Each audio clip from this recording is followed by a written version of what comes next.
And a very warm welcome to you. I'm Hayley Palmer. It's really good to have you here on the Memory Lane 80s show tonight. And tonight's special guest is Paul Hardcastle. We'll be chatting to him after this.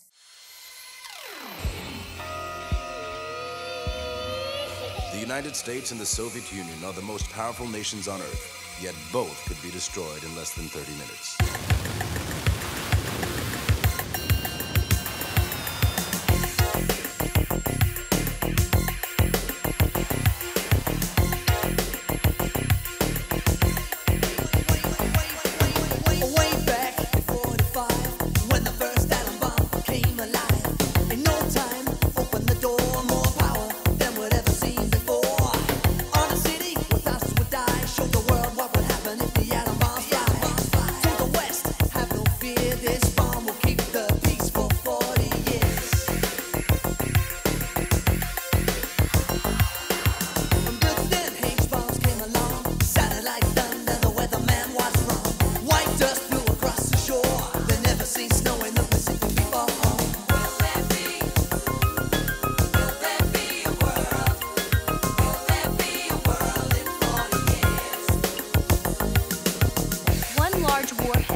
To have you on the show. How are you? I'm very well, Hayley, and thank you very much for having me on the show. It's a pleasure. Oh, it's such a pleasure to have you here. And obviously we've been in lockdown. What have you been up to? Well, over the last couple of months, I've just been burying myself in my music in the studio. To be honest with you, when first lockdown happened, I didn't know what to do because I'm a social sort of guy. You know, I go out and I produce other people. I go to studios. I'm always doing different meetings and stuff. And to be kept in was like, whoa, what's going on here? I didn't understand it. My brain was all over the place. And yet the funny thing is, people are saying that what I've put on my Facebook, you know, is some of the best music that I've actually done in my career. So how does that work when you don't feel great in one side of your brain and yet you get into the studio and I suppose it's because you don't think about anything else. Yeah, it's true. It's true. Well, I want to dive straight into 19. Your record company were unsure, but Simon Fuller was the one who believed it would be a big hit.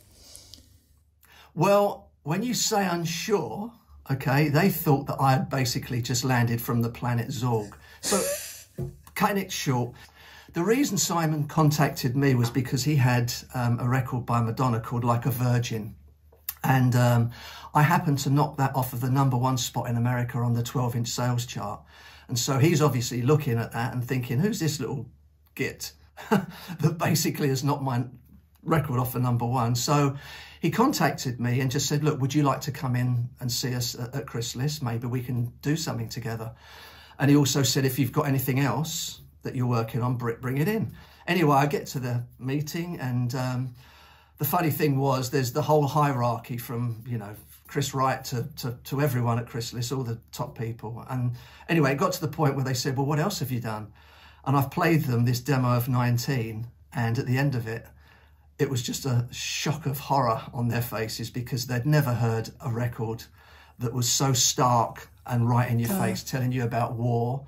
You know, you're 19 and your head's being blown off, all that sort of stuff. And so at the end of it, they left. Thank you very much, Paul, and stuff. And Simon went to me, they don't get it. He said, but I think it's a great idea. Wow, he really believed in you. He did, yep. He said, what about if I leave my job and become your manager? And I said, well, what does a manager do? Because I was only young. Yeah. And he said, I just take all the hassle for you. So I said, all right, okay, let's do it. And 7-8 weeks later, we was #1 in 13 different countries. No. We had the biggest selling record of the year internationally. I think we did about 4.5 million records on that track. God, and did you have any idea it would be that much of a success?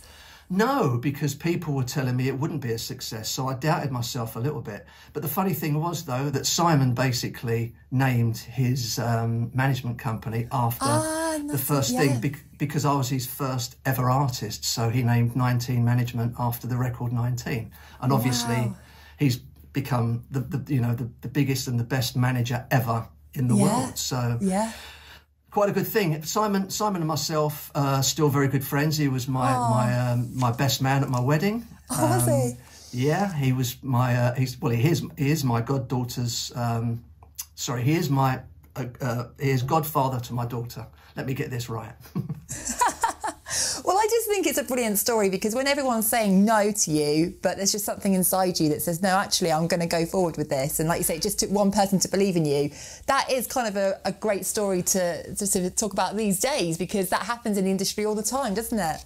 It does indeed. But do you know what, Hayley? That was one of the things that really spurred me on with the career. And it taught me, not to listen to anyone else. And since then, I've never listened to any record company or whatever. I just do my own thing, and it taught me a big lesson from a very early age, which you can't buy that experience. Yeah, I like that. Well, we're going to check out the video to 19, and we will see you after this. In 1965, Vietnam seemed like just another foreign war, but it wasn't. It was different in many ways, and so were those who did the fighting.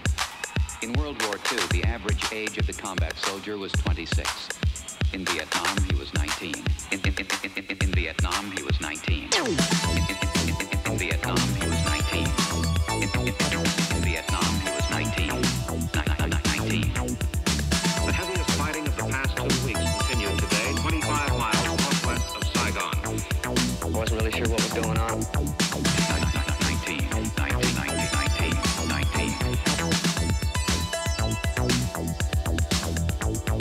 In Vietnam, the combat soldier typically served a 12-month tour of duty, but was exposed to hostile fire almost every day.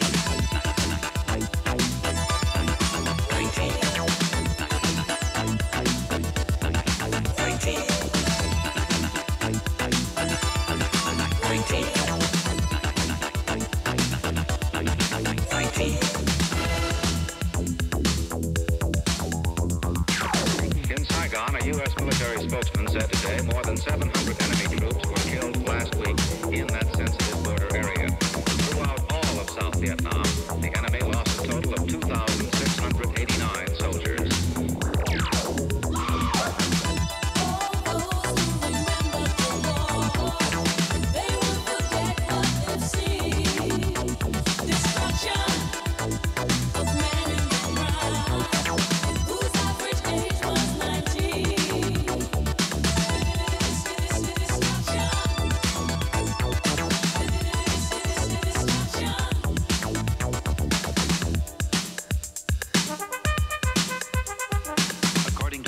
Administration study, half of the Vietnam combat veterans suffer from what psychiatrists call post-traumatic stress disorder.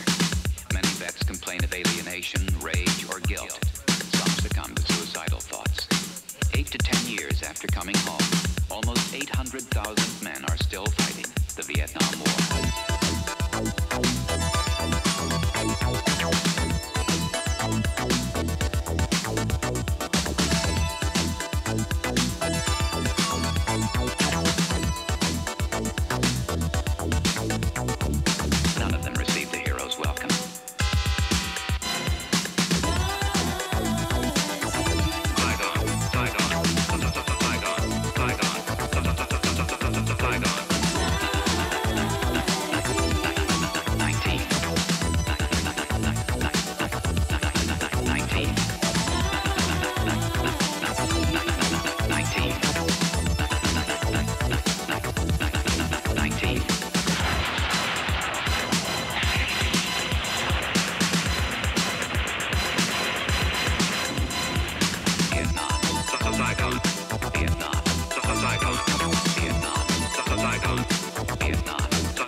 really sure what was going on. I wasn't really sure what was going on.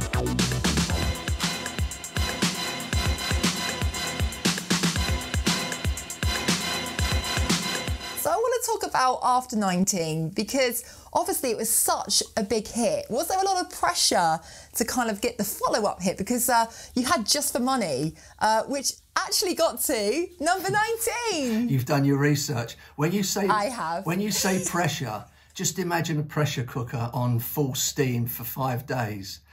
Everyone was just telling me what to do, not to do, how to do it. You know, the record label were involved. Simon was good. He just said, look, do what you want. But, you know, you've got all different departments in a major label. And in the end, it was sort of like a bit of a mishmash. But the fact that I had Bob Hoskins, who was my favourite actor. Yes. I had Sir Laurence Olivier, who has never been on a record before. That's incredible. And I made it about the Great Train Robbery and the St. Valentine's Day Massacre. And I was trying to keep a little bit in with what I'd done before because I knew people were expecting that. But as we talk further on, then obviously I do change in my career and stuff. But it was great. I mean, the video, to have those guys, I mean, working with Bob, who was my hero. I mean, it was brilliant doing the video. And a guy called Edo Ross, who was in Hamburger Hill. And yeah, we had everything. I mean, that video at the time, I think it cost about almost £200,000. And in them days was a hell of a lot, you know. Yeah. Yeah, I think you were you really were ahead of the curve with your style of music video, weren't you? Yes, I think we were. We made a great video of it. You know, we had even, you know, not fake, but proper old £5 notes and old Jaguars and the whole thing, you know. So when you see the video, that's all really, really authentic stuff. We had to hire that all in, you know. For someone to lend you, you know, £1,000's worth of old £1 notes that we're throwing around, you know, trying to hide, it costs a lot of money. But I'm proud of that video. I do like it. Yeah, definitely. Yeah. Well, we like it on this show here too. We're going to check it out and see you after this.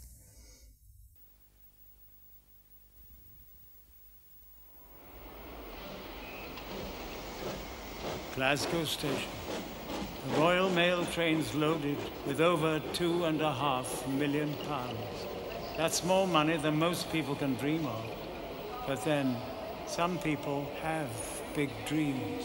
What if we get caught? Of course we won't. But so we do. Don't worry, just think about the money. Imagine what you can do with it. It's the last job I'm going to do. I'm in for this one, then I'm out. It's a life of luxury, my son. I'm off to Spain and that's it. Go to Spain. This is going to be the crime of the century.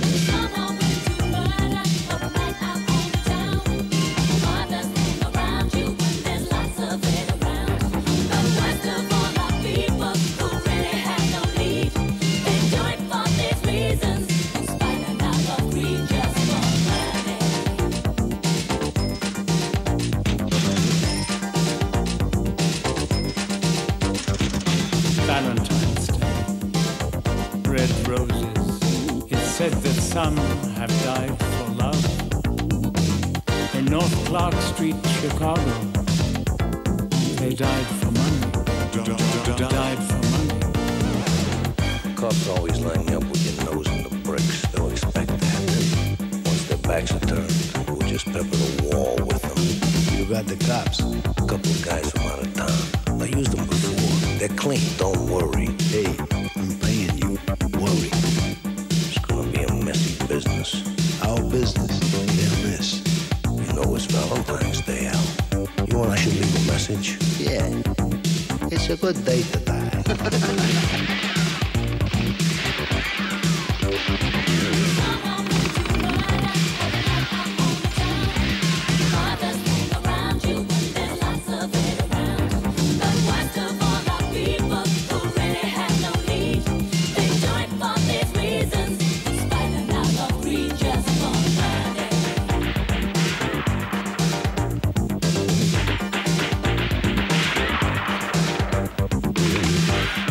Money.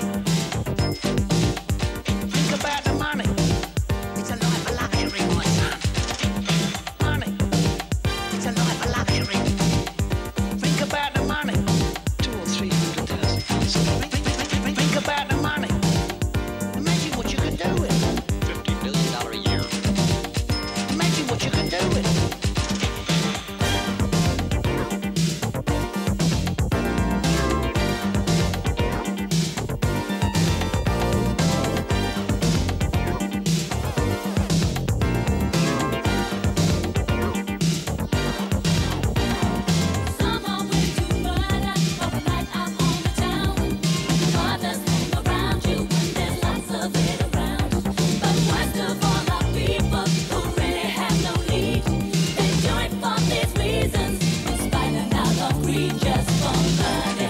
rich men in the world divided up their money amongst themselves, there wouldn't be enough to go round.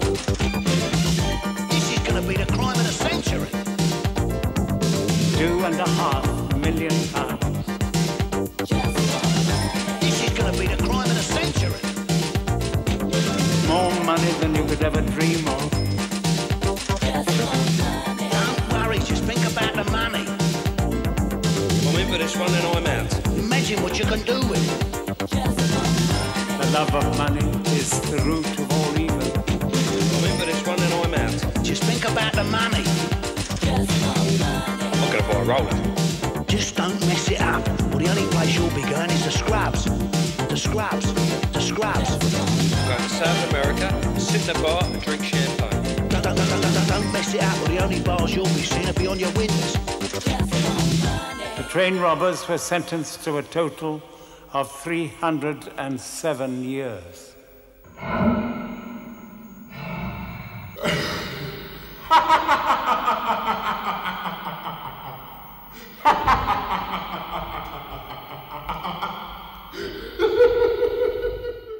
Oh, time for a Paul Hardcastle special song.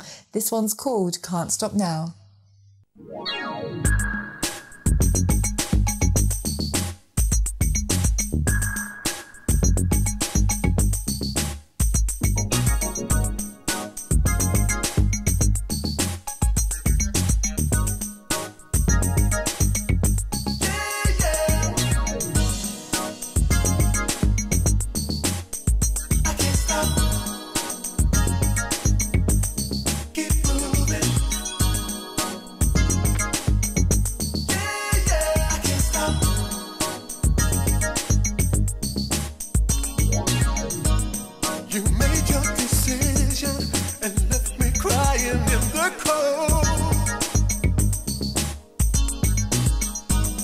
There's no turning back, girl.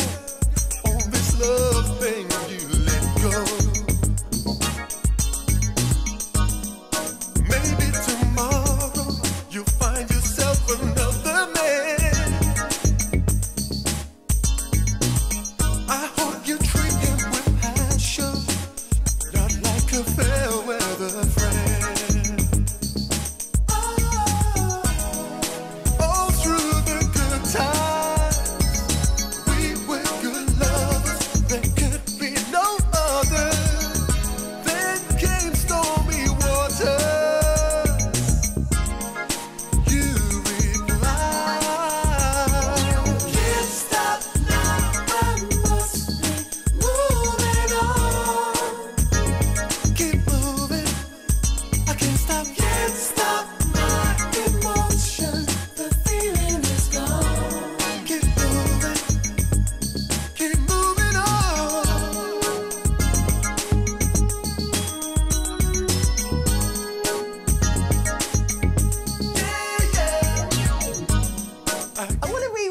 Right back to the early days, because as you know, I've done my research and you wanted to be a motor bike racer, didn't you?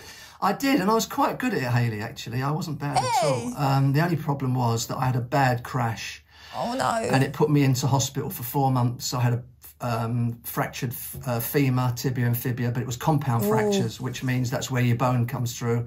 And so I spent 18 months in sort of like plaster and traction and stuff. And I thought, you know what, this hurts. But it was while I was listening to the radio, I thought, you know what, I'm sure I could do something like this. So when I came out of hospital, I swapped a video camera with a friend who had a little synthesizer, only a small one. God. And that's how I started, by playing one note at a time. And to make chords, because it was only what's called a monophonic synthesizer, you had to only play one note.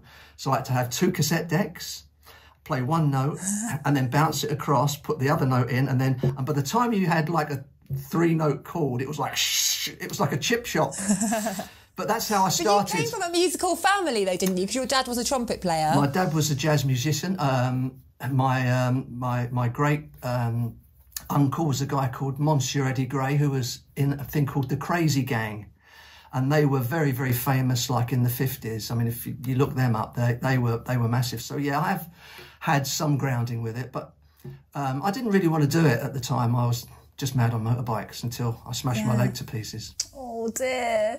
Oh, well, we're going to talk about your next song, Don't Waste My Time. So am I right in saying that you were performing this on Top of the Pops and then the producer asked you to write the theme to Top of the Pops? Yeah, so Don't Waste My Time was the third single off the album. And I thought, you know what, I'd like to sort of do a proper vocal song now. And I got Carol Kenyon in to do it because I'd seen her doing Heaven 17 and that track that she did with them, Temptation.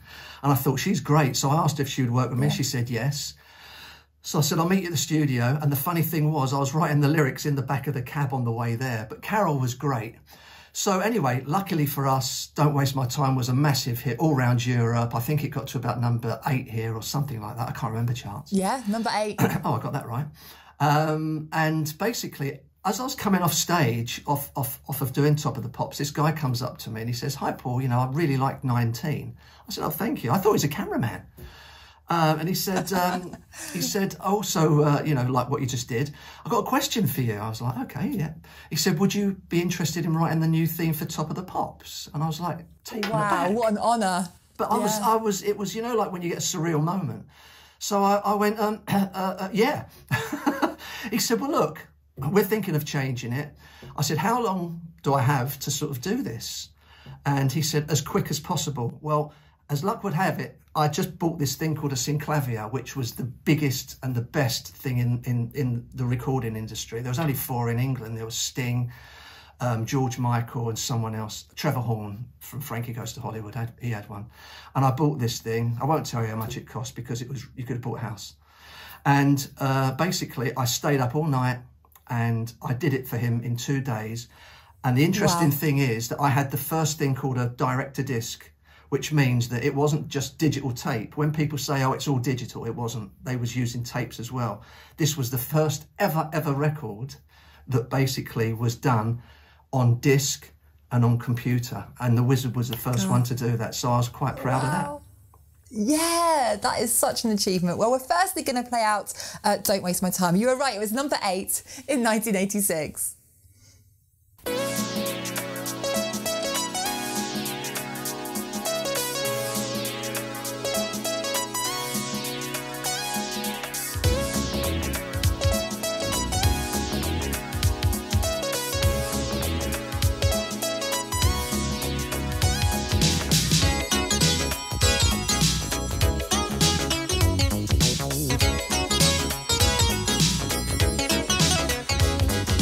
You keep coming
Oh, then we've got a question from Amanda, one of our viewers. She says the BBC chose your track, The Wizard, as the theme for Top of the Pops. That must have been such a proud moment for you. It's such an iconic show, and I've got to agree, because bring back Top of the Pops. I just loved every Thursday night. We'd all sit down as a family and watch it. And for you to have written the theme tune, you must have been really proud.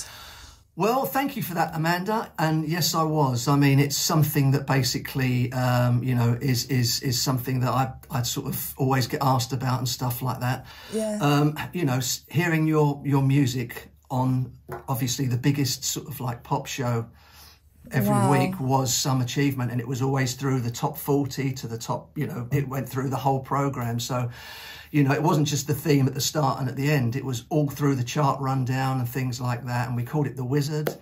And it was great, and it was an honour to and they used it for about 5 to 6 years, didn't they? I think it was about 6 years, yeah. And it was great, you know. It was a hit record as well, because we made a video for it. And the funny thing was, there's a bit in the video where a guy sort of says, "Darkness and light, I bid you collide." And I thought, who could I use for that? And there was an old programme in the 70s called Catweasel. Now, some of your viewers will remember it. He was a wizard. And I thought, why don't I get him? And he came over to my house and he did the voiceover for it. So it was like my brain going, who's a wizard? Well, the wizard was Catweasel. So, yeah, it was great fun doing it, and I am very, very proud of it, you know, and it was a hit record, and it's still on now, you know, on repeat on TV. Yeah, I watch it. I love it. Oh yeah, love a bit of Top of the Pops. Well, I'm really excited to play this out. It gives me goosebumps just hearing that theme tune. Here it is, The Wizard, and we will see you after.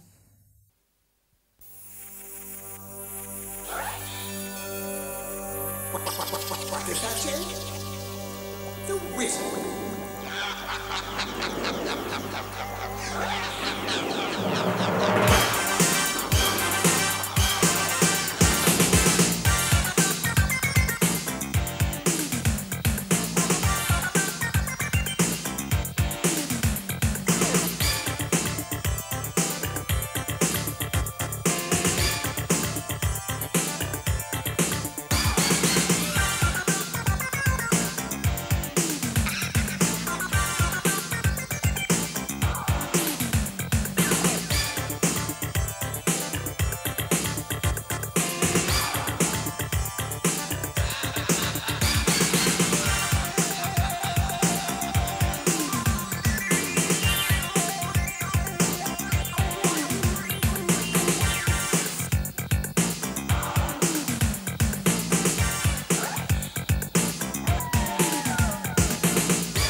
we've got some questions from some of our lovely viewers.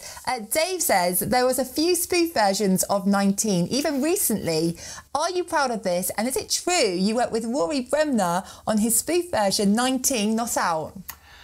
Yes, I confess to that. The thing was, at the time, because 19 was such a sort of, a hard-hitting subject, when I was asked by Rory if I would be involved in it and produce it, the label were like, you can't do this, you've made this serious record, and then all of a sudden you're going to be sort of taking the mick out of yourself type of thing. And I just said to him, look, this is my career. If I can't take the mick out my own self, then who can? So I just did it anyway, and it was a big hit. I mean, and it was quite funny, but I just didn't understand cricket at the time. I'm a footballer. You're a football. Who do you support? Chelsea. I was born sort of in St Mary Abbots, which is actually in Chelsea, which is basically, funny enough, where Jimi Hendrix actually died. Which is a weird one. I was born in the same hospital as him, but yeah, it was. I was like 10 minutes to walk to Stamford Bridge, so I'm a true blue. Still am. Okay, we'll let you have that one. Thank you. And Leah would like to say, you kept Duran Duran off the #1 spot with their single "View to Kill." Has Simon, Nick, John, and Roger forgiven you yet? Well, I think that was an achievement, because let's take it like this: #1, Duran Duran were most probably the biggest band in the world. Oh, yeah. Right? They had the biggest film in the world with View to a Kill behind them, and they couldn't knock me off of #1. So how they didn't was because I invented really the remixes. So one minute I had sort of like 2 records on Top of the Pops, each week the video. Then we changed the video and I changed the backing track and stuff. And the third one was called the Destruction Mix. So people went out and bought that. Then it looked like they was going to knock me off. And I went back in the studio and I did one last one called The Final Story. And that kept them from being '1. Did they forgive me? I remember seeing a little video of Simon sort of saying, someone said to him, well, you never got to #1, did you, even with the film? And he went, well, he keeps bloody remixing it, don't he? So there you go. I guess I was one of the first people to do that sort of thing, and it was a bit of a ploy, but I didn't have a James Bond film behind me, did I? And I wasn't the biggest band in the world. I was not known. God, just brilliant. Well, we're going to play out Fooling Yourself from 1986, and we'll see you after this.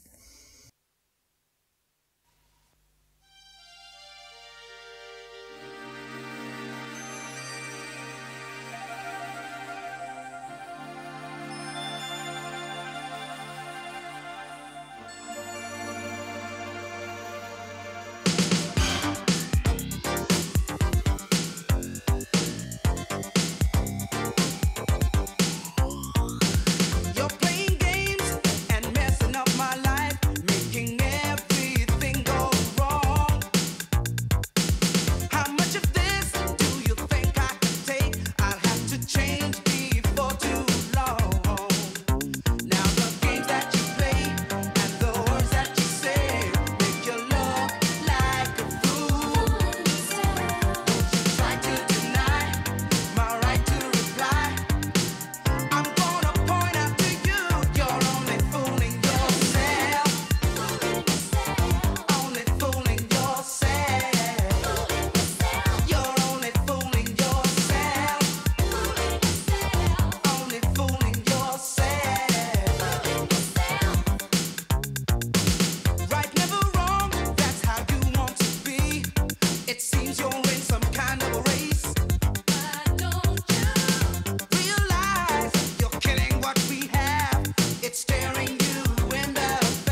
talk about your success in the Billboard Jazz Chart. Just phenomenal.